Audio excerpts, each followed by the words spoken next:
వెనుకబడిన తరగతుల ప్రజలు ఎదగాలంటే విద్య ఒక్కటే మార్గమని మంత్రి పొన్నం ప్రభాకర్ అన్నారు. ఇటీవల రాష్ట్రంలో నిర్వహించిన ఓ సర్వేలో డబ్బు, కులం, మతం కాకుండా విద్యతోనే ఎదిగామని కొంతమంది చెప్పారన్నారు. మహాత్మా జ్యోతిబా పూలే వర్ధంతిని పురస్కరించుకుని తన సోదరుడు పొన్నం రవిచంద్ర నిర్మించిన పూలే చిత్ర పాటలు, ట్రైలర్ ఆవిష్కరించారు.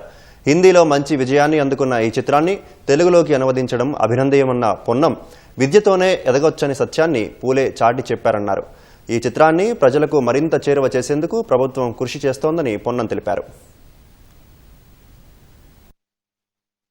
చదువు ఎంత ప్రాధాన్యత, చదువుకు ఎటువంటి ఇబ్బందుల నుంచి ఏ విధంగా అధిగమించి ఈ రోజు ముందుకు వస్తా ఉన్నారు. అందుకే ప్రభుత్వాలు సావిత్రిబాయి పూలే గారి జన్మదినాన్ని మహిళా ఉపాధ్యాయ దినోత్సవంగా జరుపుకుంటా ఉన్నది. విద్యకు సంబంధించిన ప్రధానమైనటువంటి ఉద్యమం గౌరవ ముఖ్యమంత్రి గారు మన ఒక రోజు ఉస్మానియా వైస్ ఛాన్సలర్ చెప్పినారు.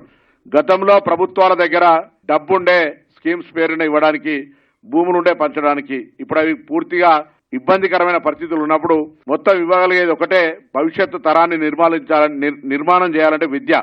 ఆ విద్యకు సంబంధించి అన్ని రకాల చర్యలు తీసుకోవాలనేటువంటి మాట చెప్పినప్పుడు నేను ఒక విద్యార్థి నాయకుడిగా చాలా సంతోషపడ్డా.